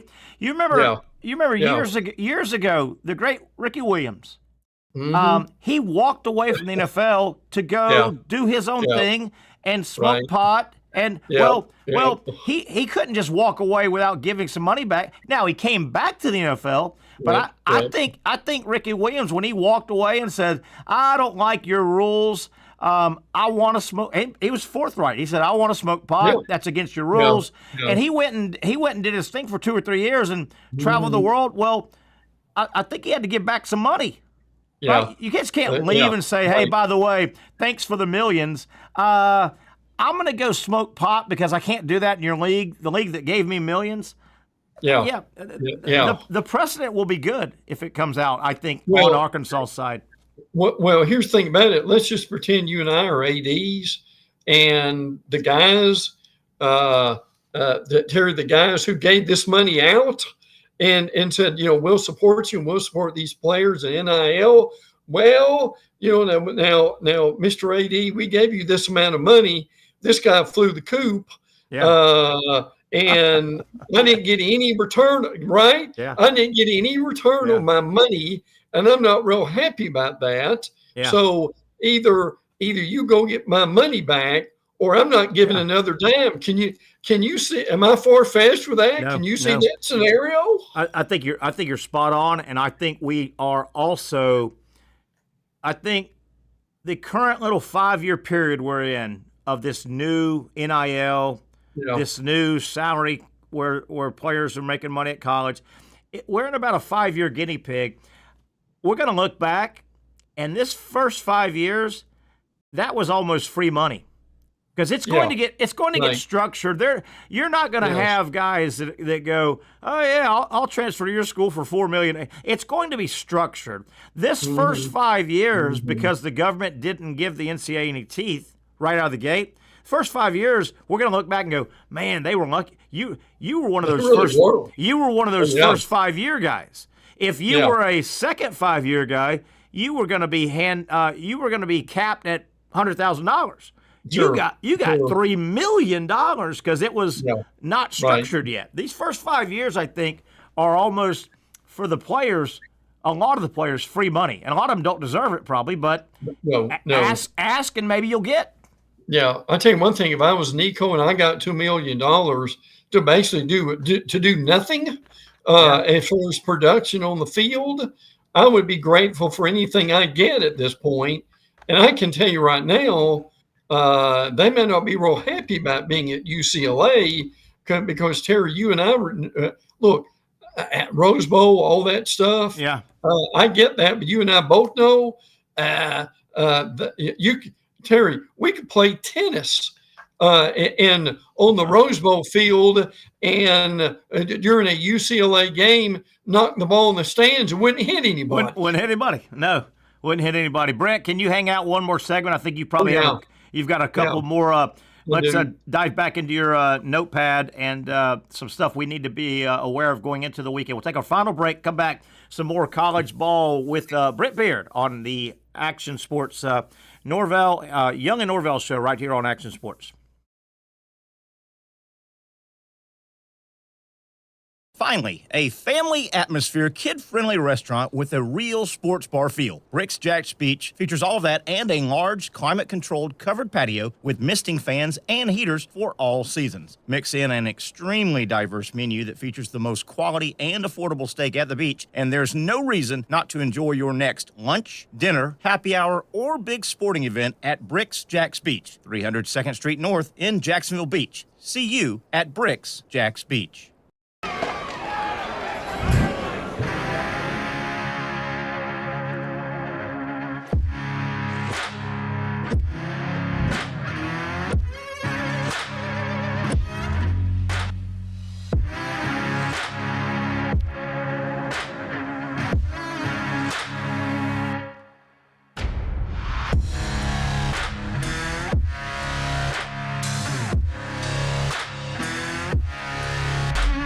For over 20 years, Southeast Orthopedic Specialists has been providing the highest level of orthopedic and spine care to patients throughout Northeast Florida. Now, we're making that same great care even more convenient with Southeast Orthopedic Specialists Direct, a walk-in clinic where you can be seen for pain or injuries with no appointment needed. Staffed by orthopedic physicians and specialists, we offer everything from diagnosis and treatment to imaging and bracing, all with no appointment needed. For more information, hours, and locations, visit our website.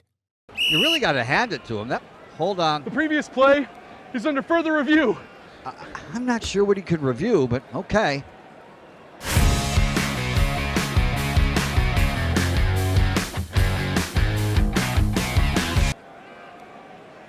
Sure has been a while. Dine in at Hurricane Grill and Wings for the football season. Well, there he is. Oh, what is that? Hey everyone, Olivia Tasley here from Action Sports Jacks to tell you all the different ways you can watch our new 24/7 network. 3 easy steps. You don't even need a pen and paper to write it down. Step number 1, download the app. Search Action News Jacks in your app store either on your phone or your smart TV. Then, once you're on the app, click on that little drop-down menu in the upper left-hand corner with the 3 little lines.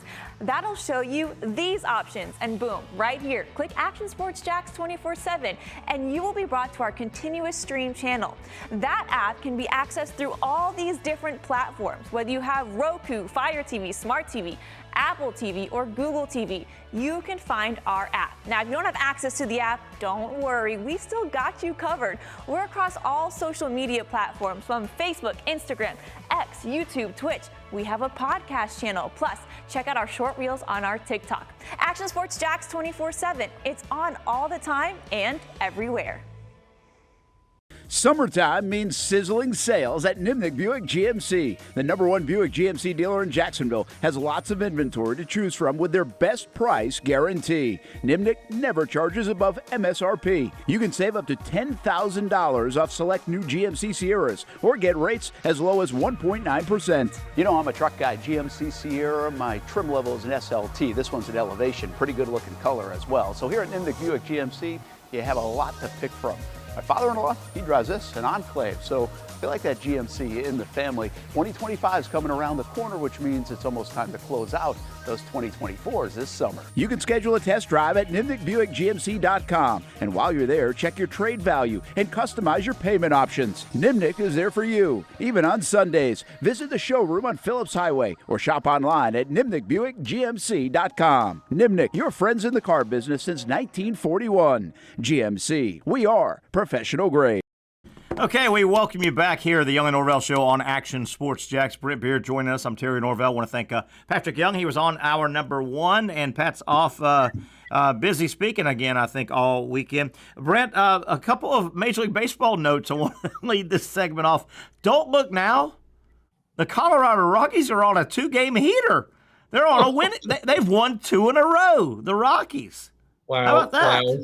How about that? Yeah. And yesterday, I don't know if this is going to happen very often, if ever. Yesterday, the Rockies and the White Sox both won a game on the same day. That's amazing. How about that? That's amazing. Yeah, big series for the Braves. Braves hosting the Dodgers. It really is. Friday, Saturday, Sunday. Braves need to win that series. The Dodgers roughed them up, and they don't. They're not in the same they're in the same league. They're not in the same division, so they won't play a lot. They won't play a lot.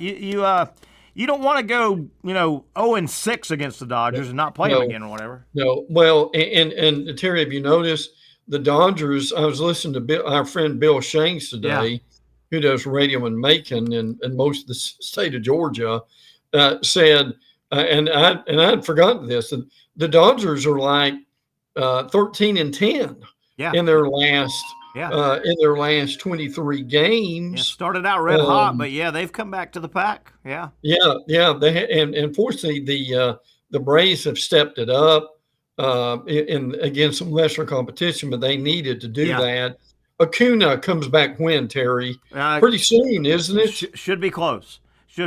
But I've got several buddies that have made the trip this weekend up to Atlanta. And this year, the Dodgers are the traveling Beatles, Rolling Stone. I mean, they're when they come into your town, I expect that battery in Atlanta just to be on fire all weekend with the Dodgers. Can you imagine? Woo. Can you imagine? Oh, yeah. Woo. Listen, if people hadn't gotten up to Atlanta and been in that battery, it's something. And listen, I'll tell you a little neat thing about that. It's not baseball related, but people may not, if you're a Weather Channel fan like me, people, do you realize, did you see this when you were up there? Absolutely. The Weather Channel is a what, Terry? A tee shot away from the stadium. It's funny. We were getting our, I spent the weekend, a little vacation last August. I got friends that live just outside of Atlanta, went up and we caught a Braves game and had a great weekend. My buddy, the Thomases, wonderful people. It's so funny you said that, man. We went to the game.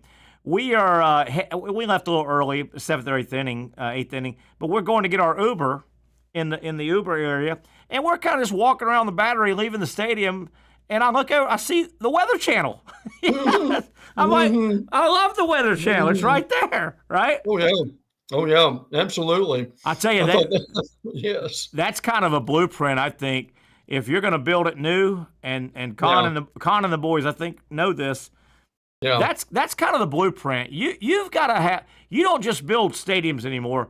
You build the outside, basically intimate neighborhood. You build condos, apartments, bars, restaurants, parking, souvenir.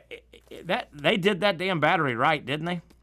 Now, it may be $3,000 a month. Yes. But what would it be like to be in an apartment over there near the stadium, and you could go there as much as you wanted to? Hey, 28 years old, no kids, no.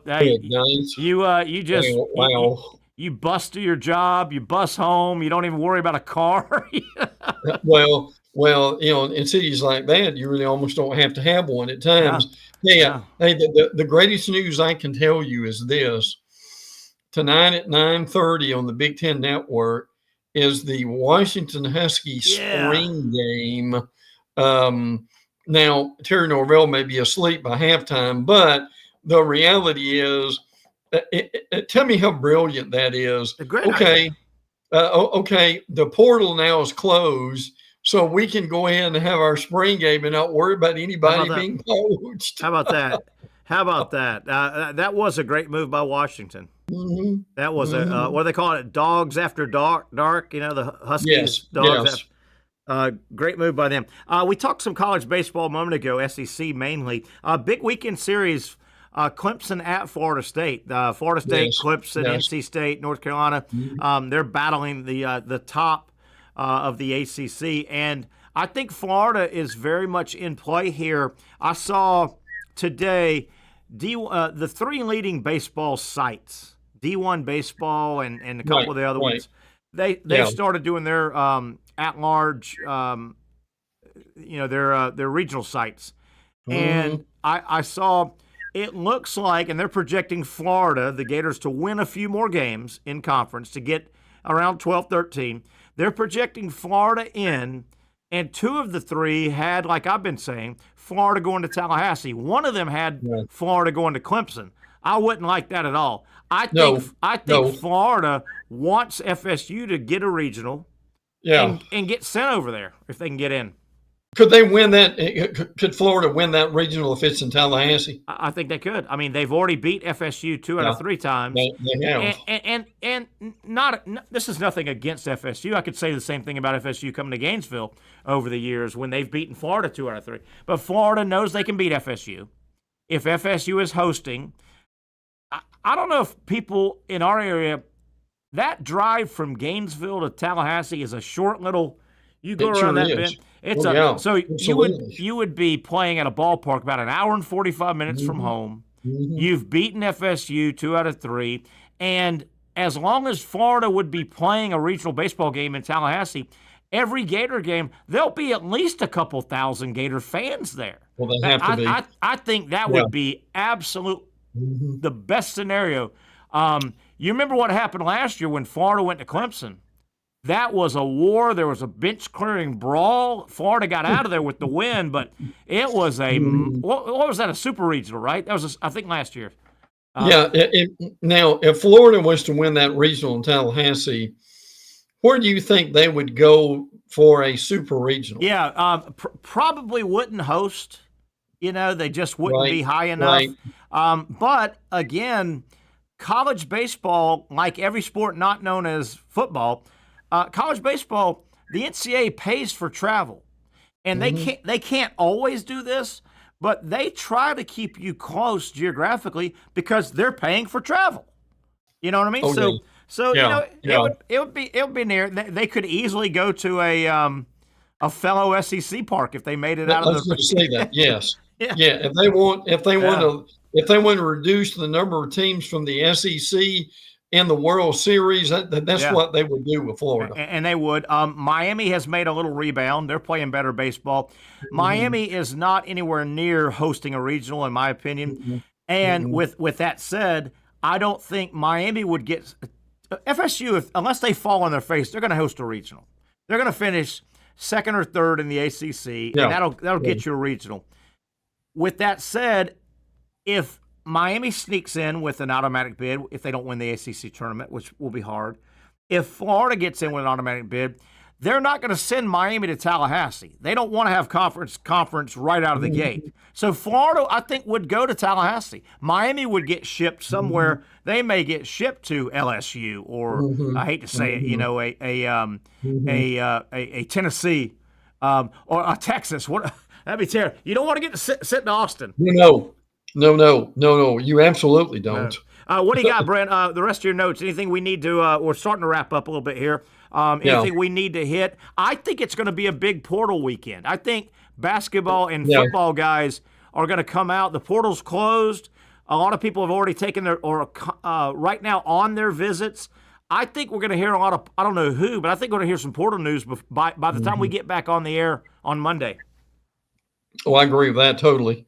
Yeah, absolutely. And by the way, we are, and I'm getting excited about this. We are we're 3 weeks away from having the first magazine in our hands. I saw your note. 3 weeks from today, right? 21 plus 2 is 23, and it comes out. May 23rd has been the average day. Nice. That's when it came out last year. So again, we're looking at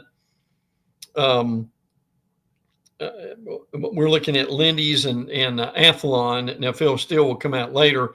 Phil Steele's already started calling these coaches. He taught Terry. He was thanking the Old Dominion football coach today for spending an hour with him. How about that? And I think they're okay if they hit the newsstands 3 weeks from today. Obviously, you've got to go to print at some point. But they could probably hold another 2 weeks, couldn't they? Before they because these magazines can get printed quick. But if they hold Brent, help me out here. If the magazines, because they run into this problem now with the calendar, if the magazines can hold 2 more weeks, maybe leave a little blank for the last minute stuff, they can be pretty up to date, can't they? Yeah, frankly, especially since the portal is closed. But I mean, as you said a minute ago, you still got people in the portal who can make decisions. Yes. But I think they know that. But here's the reality: they've got to get it to the printer, and to get it to the printer. I mean, if it's coming out on the 23rd, Terry, you basically you've got to have everything to the printer.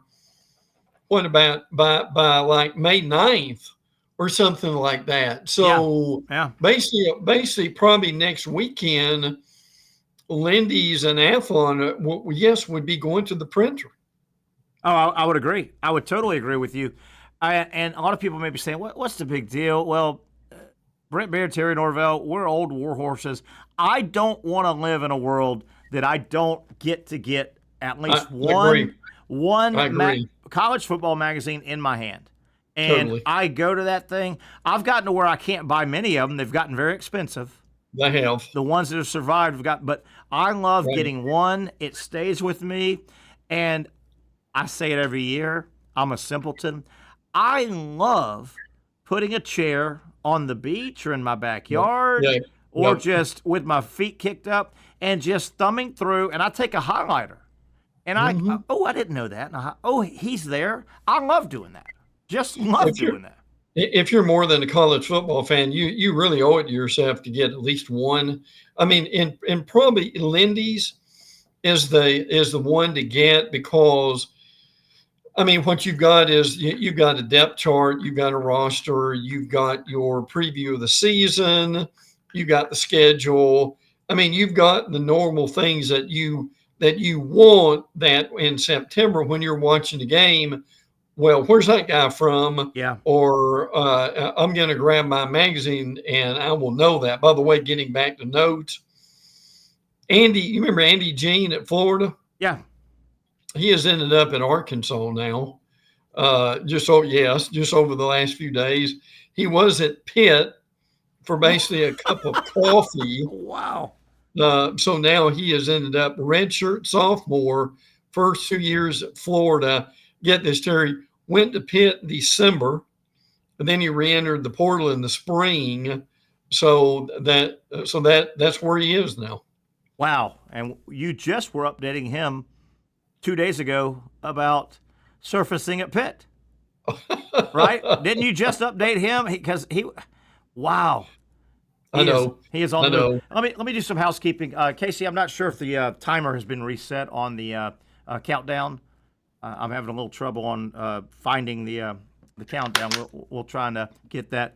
I was going to, something about the port. Oh. And this is looking ahead, and I don't want to be the sky is. I got it, Case. Think about it. The sky is falling down for Florida State, but man, just from afar, looking at FSU football, if Mike Norvelle can't turn it around this year, will he be fired? I don't know. It'll be close. If they don't have a good season, it's going to get hot on Mike Norvelle. Will he be fired at the end of the year? I don't know, but the last thing you want to do, because 5 years goes fast, and I'm going off a 5-year thing. Does. The last thing you want to be is over the next 2 years, if you're FSU, trying to hire a football coach, because that would mean Mike Norvelle has failed, right. And that would mean FSU has failed. Trying to hire a football coach, and you're talking to these interviews and going, I don't know where our home's going to be. Yeah. Right? I mean, and those five, FSU is going to have a new home. Yes, right? they are. You don't want to be hiring a coach 2 years from now and not know where you're going to be at living. Are you in some revamped ACC? Are you in the Big Ten? Right. Are you in the where are you? Well, and to your point, the new contract is 2026 through 2031. That'll be here before you know it. But as you and I talked the other day, you and I both know that they ain't waiting until the 3 months out from shall we say September of 2031 to make a decision. No, that's going to be decided. Absolutely. In 28 or 29. You got that right. Or at least they're going to have a good idea where it's going to go. Yeah, absolutely. You don't start negotiating in 2030 for 2031. No. And the last thing you want to do is be coming out of 2026, going into 2027, firing your coach, and really still not knowing where's your home. Are you going to be independent? I don't know if are you going to be in the Big Ten? Are you going to be in some kind of crazy Big 12? Are you going to be in some nuke? Yeah. Man, FSU needs to get their house in order. I still think they're going to the Big Ten. I mean, I still hear that. But again, until they do, they'll be getting some money or more money but because of the new deal with the ACC. Now, the schedule is not going to be that much better. Certainly playing Alabama will help them a lot too. But look, the thing that really, and we mentioned this the other day, FSU is now going 7 straight NFL drafts without an offensive lineman being selected. Terrible. And in 6 of those years, they didn't have a wide receiver selected either. FSU, unbelievable. So you think about those linemen with Bobby Bowden and those wide receivers, the Peter Warricks of the world, Vanover. I mean, the Fab Five, I mean that's startling. It really is. I saw something recently this week that supported what you were talking about. It threw in not only Auburn, which you pointed out, hard to believe Auburn's lack of NFL talent they're sending out, and it talked about just the USC program and the just flops that USC has had. They bring this talent in, they don't win games, they don't push them out. Right. I saw an article that said USC and Auburn could be arguably the most disappointing former just big-time feeders to the NFL. They just haven't fed anybody in a couple of years. Auburn and USC. Listen, Auburn's had 2 linemen go to the league in about the last 20 years. That's terrible. Auburn. But I'll tell you where that went. That started with Malzahn. Now, there are people think Malzahn is an elite coach. I mean, frankly, he's not. Yeah. And then you had Brian Harsin, and I think Norvelle understands that you got to bring some linemen in. But I'm just telling you, if you have no linemen going in the NFL draft, that tells you a lot, doesn't it, Terry? Speaks volumes. Brent, we're out of time. Good stuff. I hope we have a lot to talk about portal-wise on Monday. Have a great weekend, and we'll get together on Monday. That's our buddy Brent Beard, and that will wrap it up for a Friday edition and the week edition of the Young and Norvelle Show right here on Action Sports Jacks. Have a great, safe week. We'll visit again 4 o'clock Monday for the Young and Norvelle Show.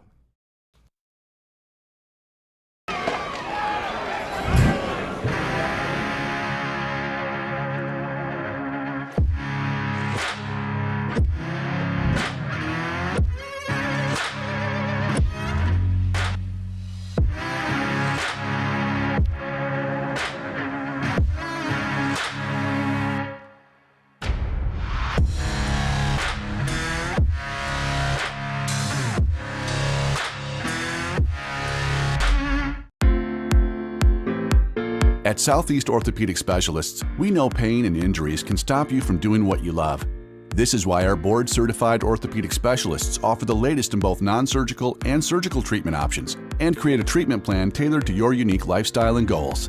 So, whether it is a sports injury or that nagging pain that's keeping you from doing what you love, our team has the right treatment for you. For more information or to schedule an appointment online, visit our website. Finally, a family atmosphere, kid-friendly restaurant with a real sports bar feel. Rick's Jack's Beach features all of that and a large, climate-controlled covered patio with misting fans and heaters for all seasons. Mix in an extremely diverse menu that features the most quality and affordable steak at the beach, and there's no reason not to enjoy your next lunch, dinner, happy hour, or big sporting event at Rick's Jack's Beach, 300 2nd Street North in Jacksonville Beach. See you at Rick's Jack's Beach. You really got to hand it to him. Hold on. The previous play is under further review. I'm not sure what he could review, but okay.